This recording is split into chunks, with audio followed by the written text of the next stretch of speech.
अच्छा, कभी सोचा है कि आपके सरकारी स्कूल में 6 महीने से टीचर क्यों नहीं है? भर्ती कहाँ अटकी हुई है?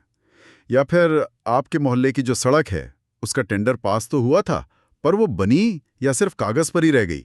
और ये भी, सरकारी अस्पताल में जरूरी दवाइयाँ हमेशा आउट ऑफ स्टॉक क्यों रहती हैं?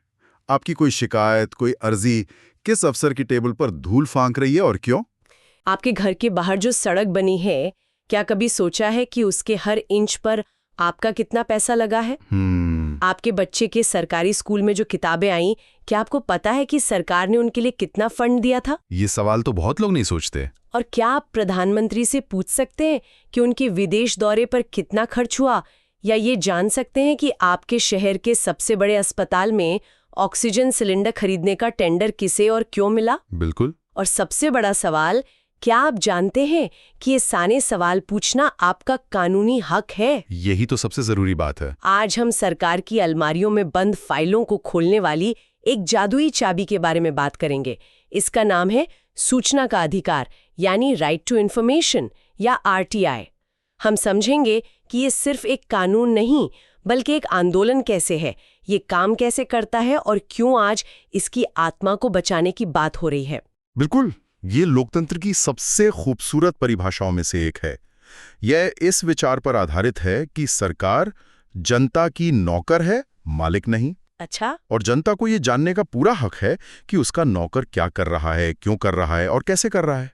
ये हक कहीं बाहर से नहीं आया, ये हमारे संविधान में दिए गए बोलने और अभिव्यक्ति की आज़ादी के अधिकार से ही निकला है। तो ये कानून किसी बंद कमरे में वकीलों ने नहीं बनाया, बल्कि राजस्थान के गांवों में धूल मिट्टी के बीच पैदा हुआ। अगर आपके पास एक ऐसी चाबी हो जो किसी भी सरकारी दफ्तर का ताला खोल सके, एक ऐसा कानूनी औजार, एक हथियार जो हर भारतीय नागरिक को मिला है ताकि वो व्यवस्था से सीधे सवाल कर सके, इसे कहते हैं सूचना का अधिकार अधिनियम 2005, मतलब आरटीआई एक्ट। आज हम यही समझेंगे कि कैसे एक सादे कागज और सिर्फ 10 रुपए की फीस से आप सरकार को जवाबदेह बना सकते हैं। बिल्कुल। और ये कोई मामूली कानून नहीं है। ये नागरिक और सरकार के रिश्ते को पूरी तरह से बदल देता है। इसका आधार ये है कि लोकतंत्र में असली मालिक जनता है और सरकार एक तरह से उसकी सेवक है। और मालिक को तो हक है जानने का। एग्जैक्टली, मालिक को ये जानने का पूरा हक है कि उसका पैसा कहाँ खर्च हो रहा है, काम कैसे हो रहा है। तो चलिए आज इसी शक्ति को थोड़ा गहराई से समझते हैं। ठीक है, तो सबसे पहले कुछ बुनियादी बातें साफ कर लेते हैं। मतलब कौन अर्जी दे सकता है, कहाँ दे सकता है और क्या पूछ सकता है। बहुत सरल है। देखिए, कौन? कोई भी भारतीय नागरिक, अब छात्र हो, किसान हो, डॉक्टर, गृहिणी, कोई भी। आपकी उम्र, आपकी पढ़ाई लिखाई, इससे कोई फर्क नहीं पड़ता। कोई शर्त नहीं है? कोई शर्त नहीं। और कहाँ? तो लगभग हर वो दफ्तर जो सरकारी पैसे से चलता है, जैसे आपकी ग्राम पंचायत से लेकर प्रधानमंत्री कार्यालय तक, सरकारी स्कूल, अस्पताल, बैंक, पुलिस थाने, सब कुछ। मतलब दायरा तो बहुत ही बड़ा है। लेकिन सबसे मजेदार सवाल, हम क्या जानकारी मांग सकते हैं? क्या हम कुछ भी पूछ सकते हैं? जैसे सरकारी आदेश, रिपोर्ट, बिल, ये सब तो ठीक है, पर वो कौन सी एक जानकारी है जो इस कानून को सच में एक गेम चेंजर बनाती है? आपने बिल्कुल सही नस पकड़ी है। असली शक्ति जो है ना, वो एक चीज में छिपी है, जिसे कहते हैं फाइल नोटिंग। ये इस कानून का, आप समझ लीजिए, ब्रह्मास्त्र है। फाइल नोटिंग, ये शब्द सुना तो कई बार है, लेकिन इसका असली मतलब क्या है? ये किसी आम डॉक्यूमेंट से अलग कैसे है? इसे ऐसे समझिए, जब आप किसी रेस्टोरेंट का बिल देखते हैं तो आपको बस ये पता चलता है कि क्या ऑर्डर हुआ और कितने का हुआ। हाँ, बस टोटल अमाउंट। लेकिन अगर आपको किचन के अंदर का सीसीटीवी फुटेज मिल जाए, अच्छा, तो आपको पता चलेगा कि खाना कैसे बना, किसने बनाया, कितनी देर लगी, और अगर देर हुई तो क्यों हुई। फाइल नोटिंग सरकारी कामकाज का वही सीसीटीवी फुटेज है। अरे वाह, ये तो कमाल का उदाहरण है। तो मतलब अगर किसी की पेंशन की फाइल महीनों से अटकी हुई है, बिल्कुल, तो आप आरटीआई में उस फाइल की नोटिंग मांग सकते हैं। इससे आपको पता चल जाएगा कि आपकी फाइल क्लर्क की टेबल से अफसर की टेबल तक कैसे गई, किस अधिकारी ने उस पे क्या लिखा, किसने लिखा अप्रूव्ड, किसने लिखा ऑब्जेक्शन। और अगर ऑब्जेक्शन है तो क्यों है? हाँ, और उसका कारण क्या लिखा, किस अफसर ने फाइल को 10 दिन अपनी टेबल पर बिना वजह रोक के रखा, ये सब कुछ उस नोटिंग में लिखा होता है। समझ आया कि इसे ब्रह्मास्त्र क्यों कहते हैं। ये सिर्फ क्या हुआ नहीं बताता, बल्कि कैसे और किसकी वजह से हुआ ये भी बताता है। ये तो किसी भी मामले की जड़ तक पहुंचने जैसा है। लेकिन ये इतना शक्तिशाली है तो क्या इसकी कोई सीमा भी होगी? ऐसा तो नहीं हो सकता कि हम हर चीज की फाइल नोटिंग मांग ले। हाँ बिल्कुल, सीमाएं हैं और वो बहुत तार्किक है। कानून की धारा 8 जो है वो एक तरह से इस कानून का सेफ्टी वॉल्व है। ये उन सूचनाओं को बचाती है जिनका बाहर आना देश या किसी व्यक्ति के लिए नुकसानदायक हो सकता है। जैसे कि कौन सी जानकारी नहीं मिल सकती? सबसे पहला, देश की सुरक्षा। आप ये नहीं पूछ सकते कि भारत चीन सीमा पर हमारे कितने सैनिक हैं। ठीक है, ये तो समझ आता है। दूसरा, ऐसी जानकारी जो दूसरे देशों से हमारे संबंधों को खराब कर सकती है। और तीसरा, किसी व्यक्ति की निजी जानकारी जिसका आम जनता के हित से कोई लेना देना ना हो, जैसे किसी अफसर की मेडिकल रिपोर्ट। और मैंने ये भी सुना है कि कैबिनेट के फैसलों से जुड़ी जानकारी भी नहीं मिलती। हाँ, लेकिन इसमें एक बहुत जरूरी पेज है। जब तक कोई फैसला कैबिनेट में चर्चा के स्तर पर है, तब तक उसके कागज गोपनीय रहते हैं, ताकि मंत्री खुलकर बात कर सकें। बिल्कुल। लेकिन जैसे ही फैसला हो जाता है, उस फैसले से जुड़े कारण, आंकड़े, वो सब जानकारी सार्वजनिक हो जाती हैं। आप ये नहीं पूछ सकते कि मंत्रियों ने आपस में क्या बातचीत की, पर ये जरूर पूछ सकते हैं कि फैसला किन तथ्यों के आधार पर लिया गया। ठीक है, तो अब हमें ये पता है कि क्या पूछना है और क्या नहीं। लेकिन अब आते हैं उस हिस्से पर जहां ज्यादातर लोग आके रुक जाते हैं प्रक्रिया। मतलब सरकारी दफ्तर, फॉर्म, चक्कर, ये सब सोचकर ही आम आदमी घबरा जाता है। क्या आरटीआई की प्रक्रिया भी उतनी ही मुश्किल है? और यही इस कानून की सबसे बड़ी खूबसूरती है। इसे बनाने वालों ने जानबूझकर प्रक्रिया को इतना आसान रखा है कि कोई भी इसका इस्तेमाल कर सके। कोई खास फॉर्म नहीं चाहिए। कोई फॉर्म नहीं? नहीं, बस एक सादा कागज लीजिए, उस पर सबसे ऊपर लिखिए सूचना का अधिकार अधिनियम 2005 के तहत आवेदन। अच्छा, और फिर उस विभाग के लोक सूचना अधिकारी यानी पीआईओ को संबोधित करते हुए अपने सवाल साफ साफ पॉइंट्स में लिख दीजिए। नीचे अपना नाम और पता लिखिए ताकि जवाब आप तक पहुंच सके।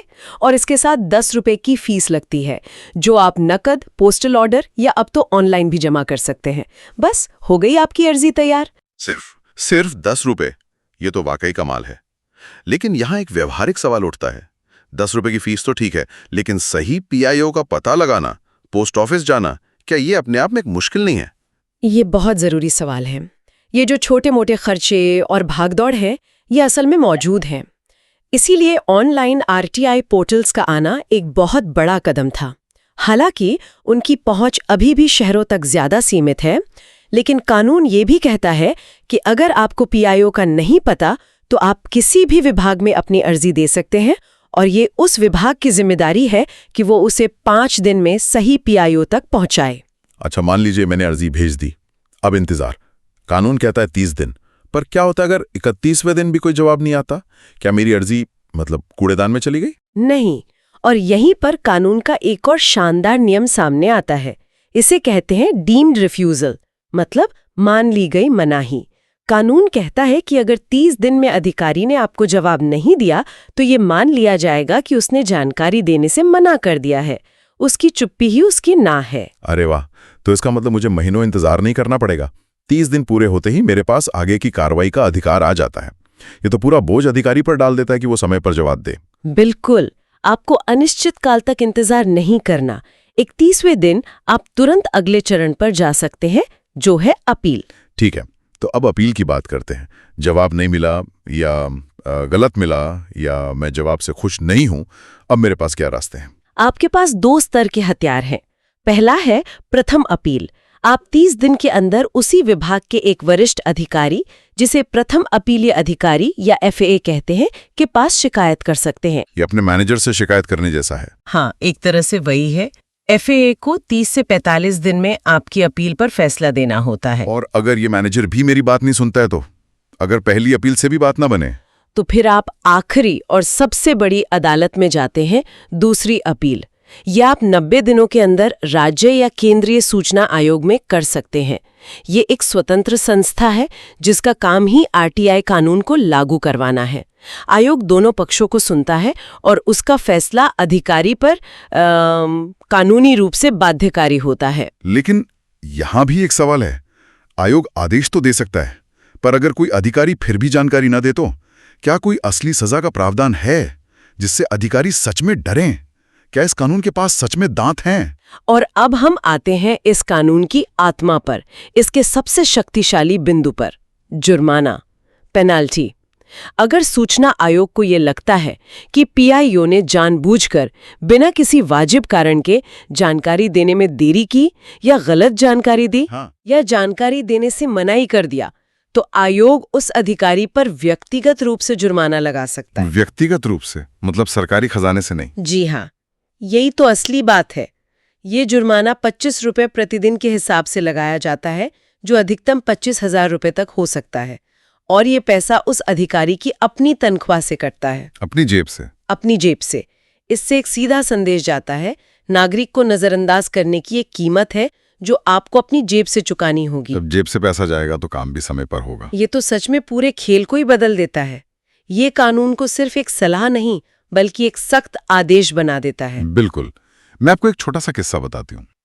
एक रिटायर्ड स्कूल टीचर थे जो सालों से अपनी पेंशन के लिए भटक रहे थे।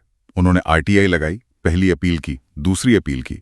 सूचना आयोग ने न सिर्फ उनकी पेंशन तुरंत जारी करने का आदेश दिया, बल्कि देरी के लिए जिम्मेदार बाबू पर 25,000 रुपए का जुर्माना भी लगाया। वाह! उस एक फैसले ने पूरे पेंशन विभाग में ये संदेश भेज दिया कि आरटीआई को हल्के में नहीं लिया जा सकता।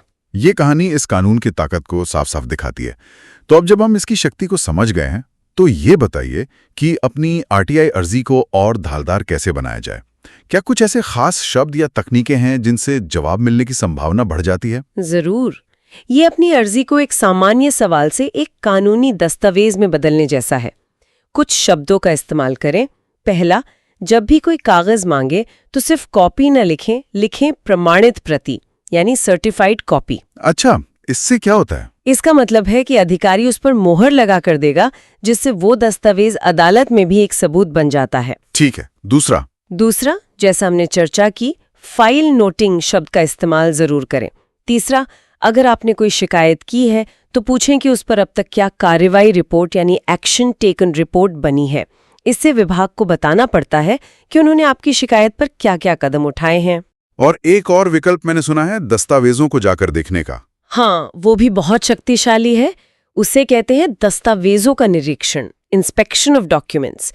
अगर आपको लगता है कि बहुत सारे दस्तावेज हैं और आप सबका पैसा नहीं देना चाहते, तो आप अर्जी दे सकते हैं कि आप खुद आकर फाइलों को देखना चाहते हैं। अच्छा, ये भी कर सकते हैं? हाँ, इससे आप कई बार वो जानकारी भी देख पाते हैं जो शायद आप मांगना भूल गए हों। ये तो एक पूरी टूलकिट है। ये सिर्फ जानकारी मांगना नहीं है, ये एक तरह से ऑडिट करना है। लेकिन ये सब सुनकर लगता है कि ये कानून तो बहुत मजबूत है, पर हाल के वर्षों में हमने कुछ संशोधनों के बारे में सुना है। क्या इस कानून को कमजोर करने की कोशिशें भी हुई हैं? ये आज आरटीआई से जुड़ा सबसे महत्वपूर्ण और कह सकते हैं विवादास्पद मुद्दा है। 2019 में कुछ संशोधन हुए थे जिन्होंने सूचना आयुक्तों की स्थिति और स्वतंत्रता को लेकर गंभीर चिंताएं पैदा की हैं। क्या बदलाव हुए? संक्षेप में देखिए, पहले मुख्य सूचना आयुक्त और सूचना आयुक्तों का कार्यकाल 5 साल के लिए तय था और उनका दर्जा चुनाव आयुक्तों के बराबर होता था। इससे उन्हें एक मजबूत स्वतंत्रता मिलती थी। 2019 के संशोधन के बाद अब उनका कार्यकाल और सेवा शर्तें केंद्र सरकार तय करेगी। तो इसका असर क्या पड़ सकता है? देखिए, सरकार का तर्क था कि ये सिर्फ सेवा शर्तों को तर्कसंगत बनाने के लिए है, लेकिन आलोचकों का मानना है कि इससे आयुक्तों की स्वतंत्रता से समझौता होता है। अगर आपकी नौकरी की सुरक्षा उसी सरकार के हाथ में है जिसके खिलाफ आपको फैसले देने हैं, तो एक हितों के टकराव की स्थिति बन सकती है ना? हाँ, ये तो है। रेफरी की स्वतंत्रता पर सवाल उठ सकता है। बिल्कुल। तो ये एक बड़ी चिंता का विषय है। इसके बावजूद मैं ये कहूंगी कि जमीनी स्तर पर ये कानून आज भी आम आदमी के हाथ में एक बहुत बड़ा और असरदार औजार है।